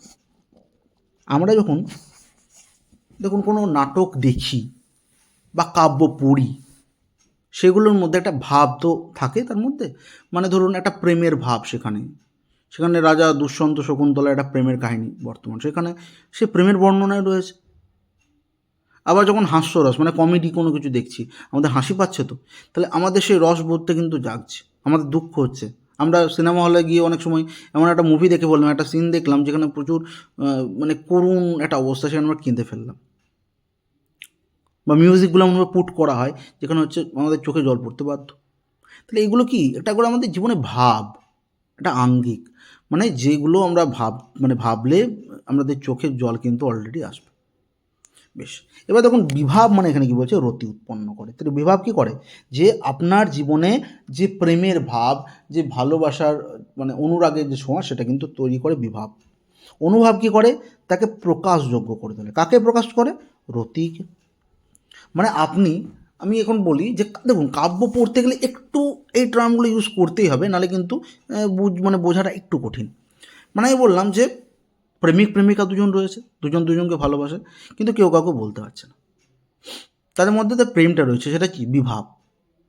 কিন্তু তাকে প্রকাশ, মানে সে ধরুন প্রপোজ করলো, সেই ছেলেটা সেই মেয়েটাকে করলো, বা মেয়েটা ছেলেটাকে প্রপোজ করলো, তাহলে তার তো প্রকাশ হচ্ছে। এবার ব্যভিচারী ভাব হচ্ছে তাকে পুষ্ট করে মানে কি, সেটাকে একসেপ্ট করতে পারে বা নাও করতে পারে, কিন্তু তার পরবর্তীকালে যে ধারাবাহিকতা, মানে পুষ্ট করে মনে হচ্ছে সেটা একসেপ্ট করাটাই বোঝায় আসলে, কিন্তু মানে কি বলছে যে সেটাকে এগিয়ে চলা, তারপরে যে তাদের যে প্রেমের প্রবাহটা ক্রমবর্ধমান, সেটা কিন্তু সেখানে বলছে ব্যভিচারী ভাব। ঠিক আছে, তাহলে এইভাবে নায়কে উৎপন্ন স্থায়ীভাবেই হচ্ছে রস। তাহলে এইগুলোকে আমরা কিন্তু রস আকারেও দেখব। আচ্ছা, এবার দেখুন শ্রী শঙ্কুক বলে একজন রয়েছে, তার একটা মতবাদ রয়েছে। তাহলে প্রশ্ন আসবে কিন্তু যে শ্রী শঙ্কুকের মতবাদের নাম কি। ঠিক আছে, বা আপনাকে অপশন দেবে, মানে 4টে অপশন দেবে যে এর মধ্যে কোনটা কার, মানে ডান দিক বাঁ দিক মেলাতে দেয়। আচ্ছা, তাহলে দেখুন এখানে বলছে শ্রী শঙ্কুকস্য অনুমিতিবাদ सम्यग् मिथ्या संशय सादृश्य प्रतीतिभ्य विलक्षणया चित्रतोरगादिन्यायेन राम अयमीति प्रतिपत्या ग्राह्यनटे श्रेयं ममाङ्गेषु सुधारसच्छा सुपूरकर्पूरालालिका दृशु। सम्यक प्रतीति মনে হচ্ছে যথার্থ, মানে সম্যক মনে হচ্ছে যথার্থ সঠিক, প্রতীতি মনে হচ্ছে জ্ঞান, মিথ্যা প্রতীতি মানে হচ্ছে ভ্রান্ত জ্ঞান বা মিথ্যা জ্ঞান, সংশয় প্রতীতি যেটার মধ্যে সংশয়যুক্ত জ্ঞান, সাদৃশ্য প্রতীত সাদৃশ্যজনিত জ্ঞান, বিলক্ষণায়া মানে এদের থেকে পৃথক, মানে এদের থেকে আলাদা, কি চিত্রতুর গণ্যায়েন মানে চিত্রে আঁকা ঘোড়ার নেই, রামায়ম এই ব্যক্তি রাম, গ্রাহ্য নটে গ্রহণযোগ্য নটের মধ্যে। আচ্ছা, পুরোটা দেখুন কি বলছে, নটের মধ্যে যে এই রাম বলে যে অনুভূতি হয়, তা না সম্পূর্ণ যথার্থ জ্ঞান, না ভ্রান্ত জ্ঞান, না সংশয়, কেবল সাদৃশ্য, বরং চিত্রে অঙ্কিত ঘোড়াকে ঘোড়ার মতো এই উপলব্ধি বলা হচ্ছে। আচ্ছা, নটকে নট আর নটই দেখুন, নট হচ্ছে যে আমরা যদি বলি স্টেজের অ্যাঙ্কার, তাই না, নট যে কি করছে, মানে ওই দর্শকবৃন্দকে কি করে, যে সেই মঞ্চে উপবিষ্ট থাকতে বাধ্য করে তার কথার মাধ্যমে, তার কথার জালের মাধ্যমে। যেমন প্রথমে ধরুন কোনো একটা অনুষ্ঠান হচ্ছে, তো প্রথমে বলছে যে নমস্কার, তার নাম বলা হলো, শুধু দর্শকবৃন্দ সকলকে আজকের অনুষ্ঠানে হার্দিকভাবে স্বাগত জানাই। আপনারা অবগত রয়েছেন যে বিগত বছরের ন্যায় এবারও আমাদের এই সঙ্গীতানুষ্ঠান আমরা কিন্তু করতে চলেছি, এবং আপনাদের কিন্তু প্রিয় শিল্পীরা রয়েছে যারা বিভিন্ন গানের ডালি নিয়ে আপনাদের কাছে উপস্থিত থাকবেন। মানে এই যে ধরুন কথাগুলো বলছি, তাহলে এটা কী বলবে? অ্যাঙ্কার বলবে। সেটা মহিলা হতে পারে, পুরুষ হতে পারে। তাহলে মহিলার ক্ষেত্রে সেটা নটি বলবো, আর পুরুষের ক্ষেত্রে কী বলবো? মানে মহিলার ক্ষেত্রে নটি আর পুরুষের ক্ষেত্রে নট। ঠিক আছে? তাহলে নট বনাম অ্যাঙ্কার কী বলছে? এই যে রাম বলে যে অনুভূতি, মানে যে এই যে রাম আমাদের রয়েছে, মানে ধরুন রামায়ণ চলছে, মানে সেখানে রামায়ণ দেখানো হচ্ছে, তাহলে যে ব্যক্তিটা রাম অভিনয় করছে সে তো আসলে রাম নয়, তার নাম হয়তো অন্য কিছু, সে রামের চরিত্রে অভিনয় করছে। ঠিক আছে? তাহলে কি হচ্ছে? আমাদের না সম্পূর্ণ যথার্থ জ্ঞান হচ্ছে তাতে, না কি হচ্ছে ভ্রান্ত জ্ঞান হচ্ছে, না সংশয় হচ্ছে, কেবল কি হচ্ছে সাদৃশ্য। আমরা শুধুমাত্র দেখতে পাচ্ছি যে কি, দেখুন এখানে বলছে চিত্রাঙ্কিত ঘোড়াকে ঘোড়ার মতো বলে বিশ্বাস, মানে এখানে চিত্রাঙ্কিত যে রাম রয়েছে, রাম রয়ে ব্যক্তি, যে আচ্ছা ইনি যে রাম, সেটা ক্যারেক্টারটা আমরা কিন্তু দেখছি, এটাই বলতে চাইছি। উদাহরণ শ্লোকের মাধ্যমে কি বলছে দেখুন, বলছে মনরথ শ্রীমনস শরীরিণী প্রাণেশ্বরী লোচন গোচরঙ্গতা। এই আমার অঙ্গে অমৃত রসের ছটা, চোখের জন্য মনোহর কর্পূরের শলাকা, আমার মনের দেহ ধারিণী মনোরথশ্রী, সেই প্রাণপ্রিয়া এখন চোখের সামনে এসে পড়েছে। তাহলে অনুবাদ কি বলছে দেখুন এই শ্লোকে, যে এই আমার অঙ্গে অমৃত রসের ছটা, মানে ইনি হচ্ছেন আমার কি অঙ্গে, মনে হচ্ছে যে অমৃত রসের ছটাকে বর্ষণ করেছে, চোখের জন্য মনোহর কর্পূরের শলাকা, আমার মনের দেহধারিণী মনোরথশ্রী, সেই প্রাণপ্রিয়া এখন চোখের সামনে এসে পড়েছে। তাহলে এই যে কথাটা বলা হচ্ছে, মানে ধরুন স্টেজে কেউ বলছে এরকম, তাহলে কি বলছে? কার বোধ হচ্ছে? হয়তো যার সম্পর্কে বলা হচ্ছে, যার তার যে প্রিয়া, তার বিষয় কিন্তু বিশেষণযুক্ত কিন্তু করে রাখছে। ঠিক আছে? আচ্ছা, শঙ্কুক কি বলছে দেখুন অনুমিতিবাদে, বলছে যে নটের মধ্যে বাস্তবের রতি নেই, কিন্তু দর্শকের মনে বিভাব, অনুভাব, ব্যভিচারী ভাব এত দ্বারা রতি অনুমিত হয়, তা সেই অনুমিত রতি রস। আচ্ছা, একটা জিনিস বলুন তো, যে আমরা সিনেমা দেখি তো, তাহলে যে নায়িকাটা যে নায়কের সাথে প্রেমে লিপ্ত রয়েছে, সেটা কি আদৌ প্রেমে লিপ্ত রয়েছে, না দর্শক মহলকে দেখাতে চাইছে যে তারা প্রেমে লিপ্ত রয়েছে? তাহলে দর্শক মহলকে তারা দেখাতে চায় যে তারা প্রেমে লিপ্ত রয়েছে। তাহলে আপনাদের মনে যেটা কি হচ্ছে, মানে তাদের মনে কিন্তু প্রেম ভালোবাসা নেই আসলে, কারণ তারা আসলে তো প্রেমিক প্রেমিকা নন। কিন্তু কি বলছে, দর্শকের মনে কি হচ্ছে, সেটা বিভাব উৎপন্ন করার চেষ্টা করছে। বিভাব, অনুভব, এগুলো বললাম যে কী জিনিসটা, তো সেগুলো অনুভব মানে করার চেষ্টা করছে, যাতে হচ্ছে তাদের মনে রতি উৎপন্ন হয় এবং তারা যেন রসের অনুভূতি এটা পায়, তবেই তো বলবে যে বাহ খুব সুন্দর অভিনয় করেছে, বা তারা দেখতে তারা মনোগ্রাহিত হবে। ঠিক আছে? আচ্ছা, তাহলে এটাই হচ্ছে কি শঙ্কুকের অনুমতিবাদ। আচ্ছা, আর একটা উদাহরণ শ্লোক দেখুন কি বলা হচ্ছে, বলছে দৈবাদ মধ্যয়তয়া চপলায় তনেত্রয়া বিযুক্তশ্চ অবিরল বিলোল জলদহ কাল সমুৎপাগতশ্চায়ম। দৈববশে আজ আমি সেই চঞ্চল দীর্ঘনয়না প্রিয়ার থেকে বিচ্ছিন্ন, আর চারদিকে ঘন চঞ্চল মেঘে ভরা এই সময় উপস্থিত হয়েছে।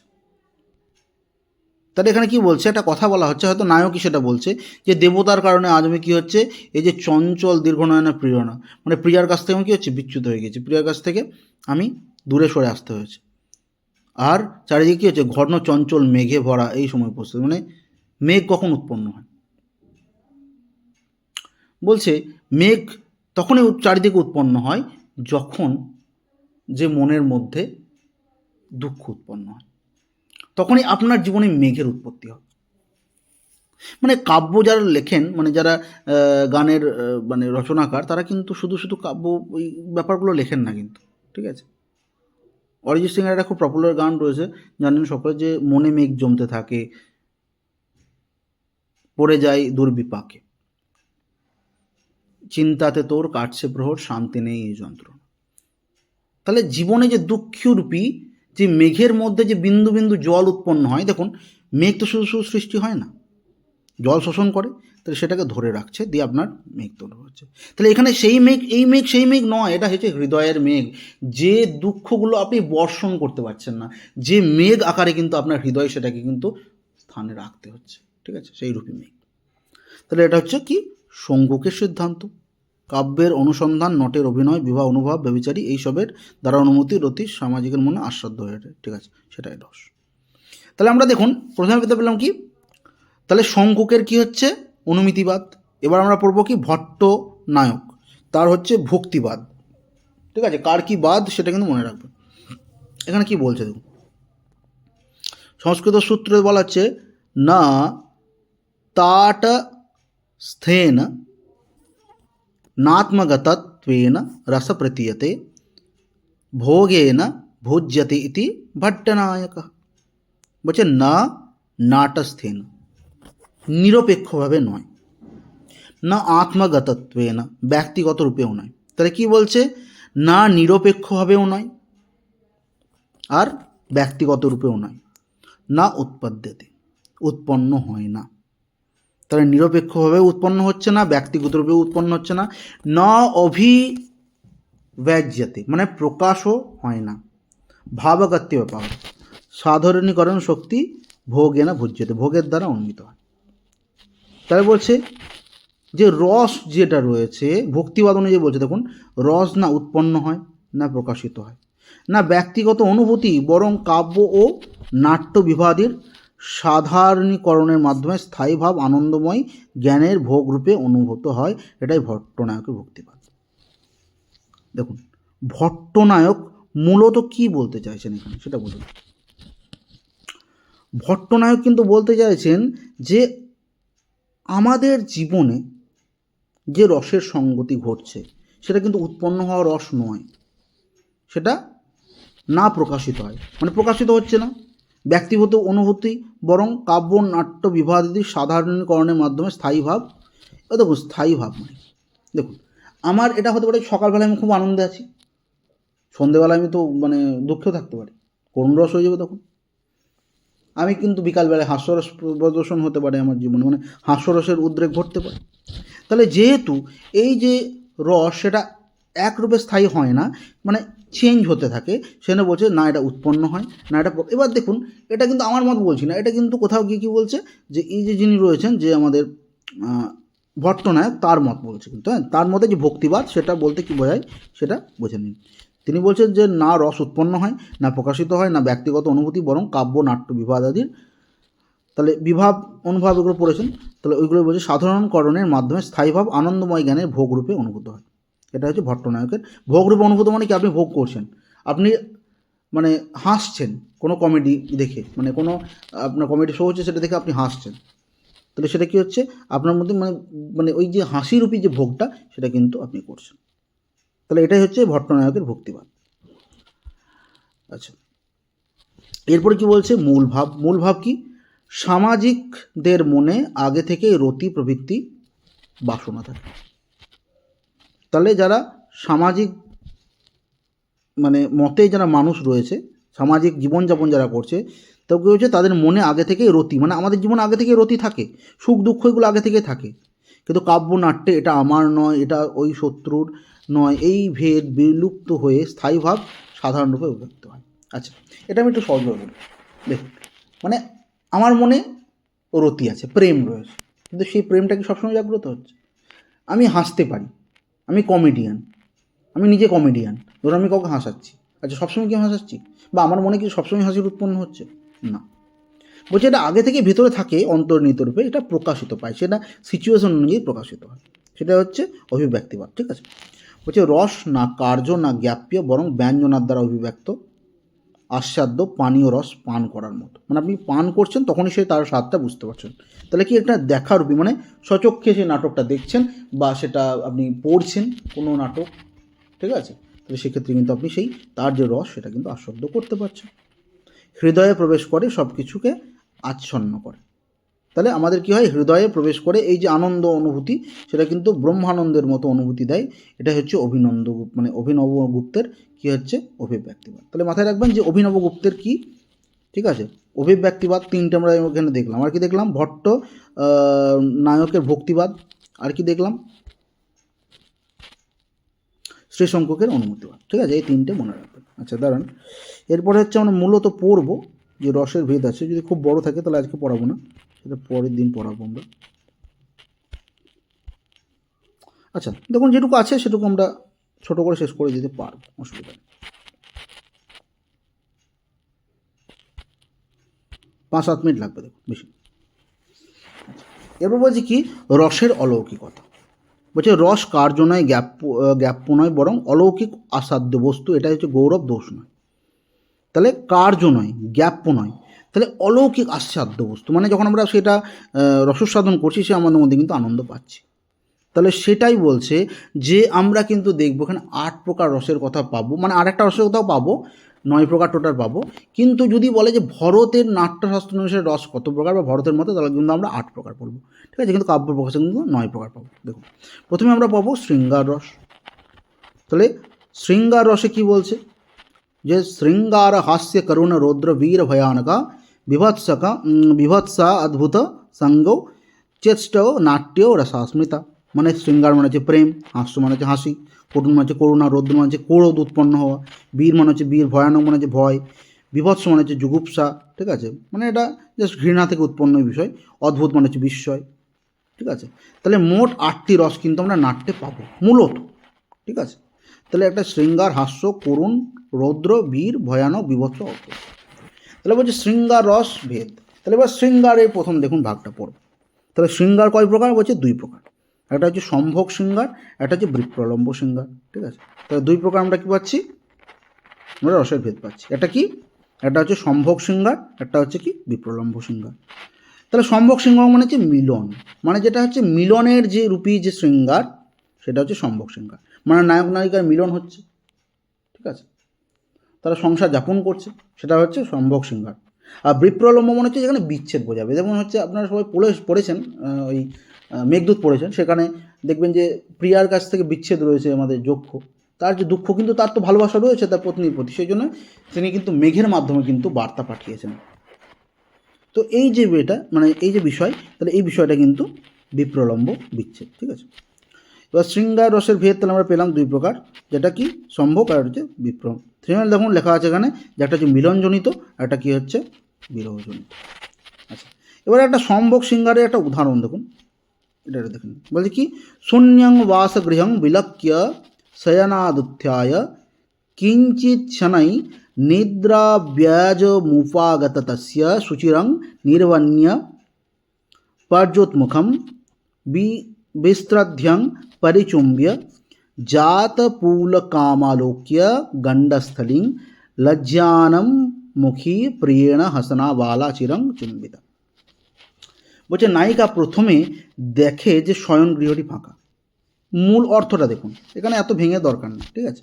এখানে দেখুন বলছে নায়িকা প্রথমে কি দেখছেন, যে একটা মানে গৃহ রয়েছে, সেই যে শোয়ার ঘর সেটা হচ্ছে ফাঁকা, কেউ নেই। তারপর সে আস্তে আস্তে শয্যা থেকে ওঠে। তাহলে সে শয্যাতে হয়তো শায়িত ছিল, মানে সে কিন্তু সে আস্তে আস্তে শয্যা থেকে উঠল। স্বামী যেন ঘুমোচ্ছেন এই ঘুমের ভান করা মুখটি সে দীর্ঘক্ষণ দেখে নিশ্চিন্ত হয়ে সে স্বামীর মুখে চুম্বন করে। তাহলে স্বামী হয়তো তার পাশেই শুয়ে রয়েছেন এবং তিনি ভাবছেন যে স্বামী ঘুমন্ত অবস্থা রয়েছে। সে কী করছে, নিশ্চিন্তভাবে চুম্বন করে, এবং চুম্বন ফলে কী হচ্ছে, যে স্বামীর গাল পুলকিত হচ্ছে বা রোমাঞ্চিত হচ্ছে, বা লজ্জায় কী হচ্ছে, মাথা নত হচ্ছে, মানে নত করা সেই তরুণীকে হাসতে হাসতে স্বামী দীর্ঘক্ষণ চুম্বন করতে থাকে। তাহলে এখানে দেখুন সম্ভোগ শৃঙ্গারে কিন্তু বলা হচ্ছে, মানে শারীরিক যে ভোগ সেটার বিষয়ে কিন্তু এখানে বলা হচ্ছে, ঠিক আছে। তো যাই হোক, তাহলে এখানে বলছে এটি সম্ভোগ শৃঙ্গার রসের উৎকৃষ্ট উদাহরণ, যেখানে প্রেমের আনন্দ সরাসরি মিলনে প্রকাশিত। আর একটা উদাহরণ দেখুন কি বলছে, ত্বম মধ্যাক্ষী বিনৈব কঞ্চুলিকয়া ধৎসে মনোহারিণী লক্ষ্মীমিত্যভিধায়িনী প্রিয়তমে তট बीटिका संस्पृशि सज्जोपान्त निविष्ट सस्मित सखीनेत्र सवानंदितो निर्जात सनकैर लीकवचनपन्या समालीन जना। তাহলে প্রিয়তম কি বলছেন, যে হে সুন্দরী, তুমি তো চলি ছাড়াই অপূর্ব সৌন্দর্য ধারণ করেছো। এই কথা বলতে বলতে তিনি নায়িকার পোশাকের গিটে হাত দেন। শয্যার পাশে বসে থাকা হাসি মুখে সখীদের চোখে আনন্দ ফুটে ওঠে। তখন অন্য সখীরা মিথ্যা অজুহাত তৈরি করে ধীরে ধীরে সরে যায়। তাহলে এখানে কিন্তু একটা মিলনেরই প্রকাশ পাচ্ছে, ঠিক আছে। মানে একটা কথা বলে তার কি হচ্ছে যে নায়িকার তার কিন্তু সেই গিটে সে পোশাকে হাত দেওয়া হচ্ছে, ঠিক আছে। যাই হোক, তাহলে এখানে কিন্তু সেই মিলনের বিষয় কিন্তু বোঝানো হচ্ছে। বিপ্রলম্ব শৃঙ্গার দেখুন, তাহলে বিপ্রলম্ব শৃঙ্গারের কিন্তু বলছে 5টা ভাগ আছে, ঠিক আছে। অপরস্তু অভিলাষ বিরহেষা প্রভাস সাপ হেতুক ইতি পঞ্চবিধা। তাহলে কি কি না, অভিলাষ মিলনের আকাঙ্ক্ষা, মানে যেখানে আকাঙ্ক্ষা থাকছে কিন্তু মিলন হচ্ছে না। ঈর্ষা অভিমান থাকছে, বিরহ বিচ্ছেদ থাকছে, প্রবাস মানে দূরে থাকছে, যেমন হচ্ছে আমরা যোগ করে দেখছি বিরহে, আর সাপ। তাহলে এই যে এই ভাগগুলো হচ্ছে কি টোটাল ভাববেন যে বিপ্রলম্ব কয় প্রকার না 5 প্রকার। বেশ, বিপ্রলম্বের আমরা এখানে একটা উদাহরণ দেখতে পাবো, সেটা কি বলছে অন্যত্র ব্রজনীতি কাখলুকয়া নাপ্যস্য নাদৃক সুহৃদ यो मां नेच्छति नागतश्च हह हा कह कोऽयं विधे प्रक्रमः इत्यप्रेत श्वेतरकल्पनालक बलित स्वान्ता निशान्तरे बालावृत्य विवर्तनव्य निकरा नाप्नोति निद्रां निशि। বলছে তিনি অন্য কোথাও গেছেন, এই কথাটাই অবিশ্বাস্য। তার এমন কোনো বন্ধু নেই যেখানে তিনি যেতে পারেন। তিনি আমাকে চান না, এ কথাও সত্য নয়, তবুও তিনি আসছেন না। হায় ভাগ্যের এ কি নিষ্ঠুর খেলা! এরকম অসংখ্য কল্পনার মন আচ্ছন্ন এসে তরুণী সারা রাত শয্যায় এপাশ ওপাশ করে, কিন্তু একটুও ঘুমোতে পারে না। তাহলে এটা তখন বিরহজনিত, মানে স্বামীর কথা বলছেন যে এটা অবিশ্বাস্য। তার এমন কোনো বন্ধু নেই যেখানে তিনি যেতে পারেন, মানে তিনি হঠাৎ করে আসেননি, বাড়ি আসেননি, কোথায় চলে গেলেন? তিনি আমাকে চান না, এ কথাও তো সত্য নয়, তবুও তিনি কী হচ্ছেন, আসছেন না। এখন রাত হলো, মানে রাত হলো, আমি জাস্ট এটা বলছি বোঝানোর জন্য। তবে বলছে যে হাই ভাগ্যের কি নিষ্ঠুর খেলা, এরকম অসংখ্য কল্পনার মন, মানে আমার বিভিন্ন রকম চিন্তা ভাবনা আমার মনে কিন্তু উদ্রেক হচ্ছে। তাহলে এটা কী হচ্ছে, এটা হচ্ছে বিরহজনিত শৃঙ্গার, ঠিক আছে। বেশ, এবার দেখুন বলছে যে আমরা ছোটো ছোটোগুলো আছে যেগুলো, সেটা একটু বাকি যে রসগুলো সেটা একটু বুঝে নেব ছোট্ট করে। হাস্যরস দেখুন, যেগুলো দেখবেন যে খুব একটা আমি বেশি দিইনি, মানে ভাঙিনি বা শ্লোক দিইনি, সেগুলো খুব একটা দরকার নেই, মানে এটা বুঝলেই হবে, ঠিক আছে। আর স্থায়ী ভাবটা আমরা পরের দিন আর একটু ভালো করে পড়বো, যে এটা এইগুলো স্থায়ী ভাব কিছু একটা ছকের মাধ্যমে আমরা পড়ানোর চেষ্টা করব। আচ্ছা, হাস্যরস দেখুন কি বলছে, আকুঞ্চ পানি মসুচিং মম মোডনি বৈশ্য়া মন্ত্রাভ্যসাং প্রতিপদং পশ্যতৈ পবিত্রে तारस्वनं प्रथिततुक मदात प्रहारं हा हा हतो अहममिति রোদিতি বিষ্ণু শর্মা। বলছে এই পতিতা তার অপবিত্র হাত মুঠো করে, বলছে এই যে পতিতা রয়েছেন, এই যে নারী পতিতা, তিনি হচ্ছেন অপবিত্র হাত মুঠো করে আছেন, মন্ত্রবট করা জল ছেটাতে ছেটাতে আমার মাথার জোর, মানে মাথায় জোরে থুতু ছিটিয়ে আঘাত করলো। তখন বিষ্ণু শর্মা বলতে হলো হায় হায় আমি মরে গেলাম। এ দৃশ্য হচ্ছে হাস্যরস সৃষ্টি করছে। তাহলে বলছে এই যে পতিতা নারী রয়েছে অপবিত্র হাত মুঠো করে, বলছে তিনি কী হচ্ছেন, তিনি কিছু ধরুন ফুল পুষ্প নিয়েছে, দিয়ে মন্ত্রপাঠ করছে। তাহলে বলছে মন্ত্রপাঠ করার সময় কী হচ্ছে, তার কী হচ্ছে, মানে সেই মন্ত্রপাঠ করা যে জল, বলছে যে ছেটাচ্ছে, ধরুন মন্ত্রপাঠ করছে এবং সেই জল যে ছেটাচ্ছে সেই মানে মানে দেখুন এই জলটা মনে হচ্ছে যে বিষ্ণু শর্মা বলতে লাগলো যে এটা কি হলো, মানে যেন মনে হলো মাথায় কেউ থুতু ছিটিয়ে দিচ্ছে আর কি, থুতু ছুটিয়ে আঘাত করলো। মানে এই যে ওইটুকু সিচুয়েশনের জন্য ভাবুন যে সেখানে হাস্যরস প্রদর্শন করা হলো, তাহলে সেটা হচ্ছে হাস্যরস। করুণ মানে কি হচ্ছে, করুণ হচ্ছে আকস্মিক বিপর্যয়ে পাড়ার নারীরা উচ্চস্বরে বিলাপ করছে, কি সেই কান্না এত করুণ যে চিত্রে আঁকা মানুষকেও যেন কাঁদিয়ে তোলে। যেমন করুণ এমন কিছু নয়, যেমন হচ্ছে আমরা দেখেছি রামায়ণের ক্ষেত্রে বা উত্তরাঞ্চলে দেখেছি যে সীতার যে বিরহ, মানে বিরহ বলবো মানে যে দুঃখ বা করুণ যে অবস্থা, তাকে এত কষ্টের মাধ্যমে কিন্তু থাকতে হয়েছে রাম বিনা, সেটাও তো করুণ, সেও কিন্তু বিলাপ করেছে, সেটাও করুণ রসের আমাদের কিন্তু বেদনাদায়ক, সেটা আমরা দেখি। বলছে রৌদ্ররস কি, বলছে নির্লজ্জ অস্ত্রধারী মানুষরা গুরু হত্যার মতো পাপ করেছে। কৃষ্ণ ঘোষণা করছেন আমি তাদের রক্ত মাংস দিয়ে দিকগুলিকে বলি দেব, ঠিক আছে। তাহলে এই রৌদ্র মানে হচ্ছে আপনার ক্রোধ প্রকাশিত হচ্ছে। বা আমরা যদি এটা ছেড়ে দিই, আমরা যদি বলি যে ধরুন আমাদের বলেছিল যে মানে ভীম দেখবেন যে কথায় কথায় মানে ওই রেগে যেতেন, ঠিক আছে। তো ভীম ধরুন প্রতিজ্ঞা করে ফেললো যে আমি মানে দুর্যোধনের উরু ভঙ্গ করব, ঠিক আছে। তাহলে এই যে তার দৃঢ় প্রতিজ্ঞা, মানে একটা রোষ, মানে যেটা তীব্র ক্রোধ, সেটা হচ্ছে রৌদ্ররসের উদ্রেক ঘোষণা করে। বীর রস জানেন, বলছে মেঘনাদ গর্বের সঙ্গে বলছেন কি, হে বানররা ভয় পেও না, তার বাণ এত শক্তিশালী যে তা শত্রুর শরীরেও পড়তেও লজ্জা পায়, তিনি রামের সন্ধানে বেরিয়েছেন। তাহলে এখানে বীর রসে মানে হচ্ছে সে বীরতা প্রাপ্ত হচ্ছে। দেখুন মেঘনাদ কি বলছে, হে বানররা তোমরা ভয় পেও না, মানে আমি যে বাণ চালিয়েছি সেটা কিন্তু রামের সন্ধানে বেরিয়েছে, মানে এর মধ্যে কি আত্মবিশ্বাস প্রকাশ হচ্ছে যে আমার বাণ রামকে গিয়ে আঘাত করবে, এটা হচ্ছে তার বীরত্বতা। ভয়ানক কি বলছে, যে আহত হরিণ ভয়ে বারবার ঘাড় ঘুরিয়ে তাকাচ্ছে, শরীরে কুঁকড়ে গেছে, লাফ দিতে দিতে আকাশে বেশি মাটিতে কম। তাহলে এটা কিন্তু ভয়ের একটা উদ্রেক হচ্ছে, ঠিক আছে। যে আহত হরিণ, যে আহত হয়ে গেছে হরিণটা, বারবার কী হচ্ছে, ঘাড় ঘুরে তাকাচ্ছে, সে দৌড়াচ্ছে আর তাকাচ্ছে, শরীরে কী করছে, শরীর বুঝে কুচকে যাচ্ছে, তাহলে কি তার মধ্যে একটা ভয়ের উদ্রেক দেখা যাচ্ছে। সেখানে কি এখানে কী রস প্রকাশিত পাচ্ছে, যে ভয়ানক রস। বীভৎস কি বলছে, প্রেত প্রথমে চামড়া ছিঁড়ে দুর্গন্ধযুক্ত মাংস খাচ্ছে, মানে প্রেত যে রয়েছে সে কী করছে, চামড়া ছিঁড়ে দুর্গন্ধযুক্ত মাংস খাচ্ছে, ঠিক আছে। দাঁত বের করে মৃতদেহের হাড়ের ফাঁক থেকে কাঁচা মাংস টেনে খাচ্ছে। তাহলে কিন্তু বিভৎস, মানে ঘৃণা বিতৃষ্ণা এগুলো কিন্তু দেখে আমাদের উৎপন্ন হয়, যে কেউ ধরুন হত্যা করে কারোর মাংস ছিঁড়ে খাচ্ছে, তাই না, এটা আমাদের কাছে বিভৎস বা ঘৃণা উৎপন্ন হয়। অদ্ভুত কি বলছে, আচ্ছা এবার অদ্ভুত কি হচ্ছে, যে অদ্ভুত হচ্ছে যে এই অবতার অতুলনীয় রূপ, ভঙ্গি, ধৈর্য সবই অলৌকিক, যেন এক নতুন সৃষ্টি। তাহলে একটা অদ্ভুত, মানে একটা বিস্ময়কর একটা বিষয়, সেটা হচ্ছে অদ্ভুত রস।